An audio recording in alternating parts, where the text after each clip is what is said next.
Well, hey, good morning to all of you. Thanks for coming out here. This may be a shock and a surprise, but I heard Ted Strickland. Say something the other day. He said that Wall Street is bad. I know, it's a shock, isn't it? It's a shock. Have you heard this before? Some of you may have heard it before. Some of you may not have heard it. So let me say it again. Ted Strickland said that Wall Street is bad. I also heard him say something else. He said Lehman Brothers is bad. Have you heard that? Have you heard that? Have you heard him say Lehman Brothers is bad? Yeah, we've all heard him say that more than once or twice this summer. That's for darn sure. In fact, it's pretty much the only thing that Ted Strickland has said on the campaign trail so far. Wall Street is bad. The financial industry is bad. Insurance companies, banks, commercial banking, institutional banks, venture capital firms, they're all bad. John Kasich, he's wrapped up in all that too. All of these things caused Ohio's problems. Certainly not me. That's what Ted Strickland has been saying for the better part of the last year. Well, as we are prone to do here at the Ohio Republican Party, we decided to look into it a little bit. And we found some very interesting things that we wanted to share with you today. You would think that if something is bad, you would stay away from it. I know that's what my kids do. They don't like doing their homework, so they stay away from it. They don't like eating broccoli, so they stay away from it. Me, I don't like Dancing with the Stars, so I stay away from it. So I figured that given how much Ted Strickland doesn't like Wall Street, and he doesn't like Lehman Brothers and the financial industry, that he would stay away from it. But imagine my surprise when we found out something else. Guys, pass out the books. You are going to be amazed to learn how much Ted Strickland likes Wall Street and the financial industry. You're going to be amazed to learn how much he likes the Lehman family. You're going to be amazed to learn how good he has been to Lehman Brothers since he's been governor. Turns out that what Ted Strickland says about the financial industry and Lehman Brothers is a lot different than what Ted Strickland does about the financial industry and Wall Street. Let's take a quick look at the financial industry money.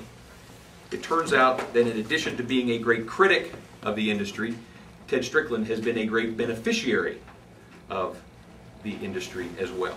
Since running for governor, Ted Strickland has taken more than $1.5 million from the financial industry. Investment banks, commercial banks, insurance companies, brokers, venture capital firms, private equity managers, and the like. More than $200,000 from the industry pack. Donations from the leaders of Wall Street's biggest investment banks like Merrill Lynch, J.P. Morgan Chase, Morgan Stanley, UBS, and Citigroup.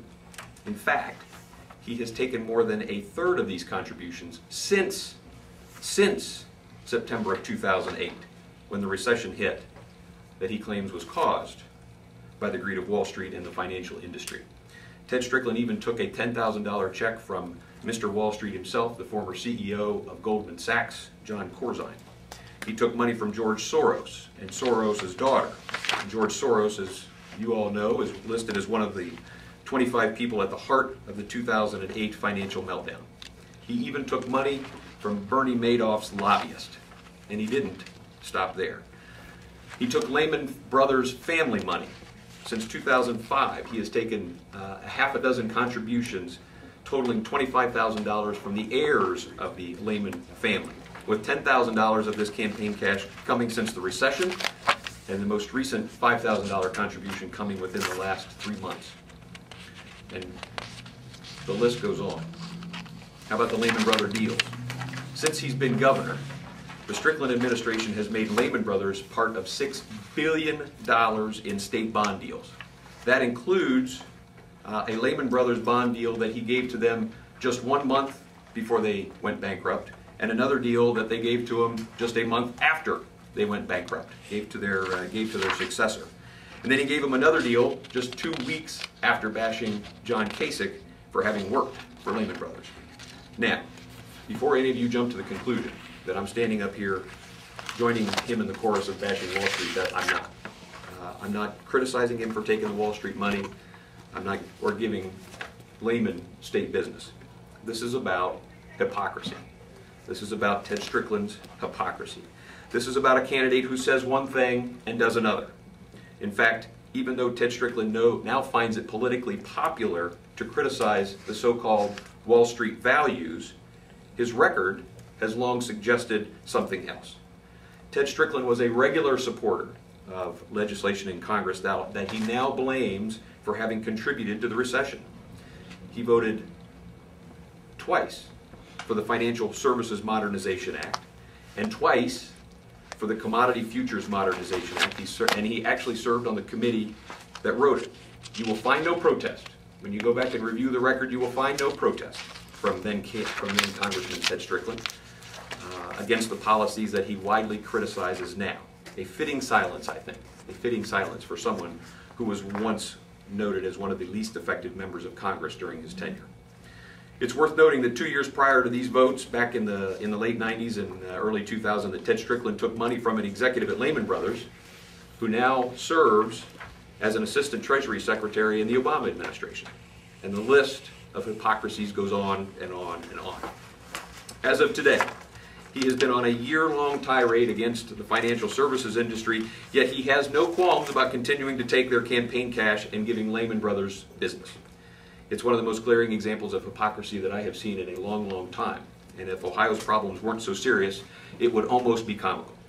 Ohio faces serious problems, problems that we must face with honesty and directness. We've got to make some tough choices, and we've got to look at the predicament we're in with realistic understanding of the challenges we face. We can't have people leading us who lead by a double standard. Ohio can't trust a leader who says one thing and does another, and who isn't who he says he is. Ted Strickland claims to be for Ohio values. I would argue that hypocrisy is not an Ohio value. We need leaders of integrity, and I'm pleased to be up here today and joined by two people for whom there is tremendous respect around the Capitol. Not just because of what they've accomplished in public service, but because of the type of people they are. They have worked directly with the governor, far closer than I have, and they've got some thoughts on this that I think you'll find interesting. Senator Bill Harris and Representative Bill Batchelder will make a few comments, and we'll start with Senator Harris. Thank you, Kevin. And I'm here today because I think we have a serious problem when the words of a person who wants to lead our state during extremely turbulent times do not match up with his deeds as demonstrated. When you sit across the table, as I have for the past 3.5 years with Governor Strickland, you need to be able to trust them and to know they're going to be honest with you.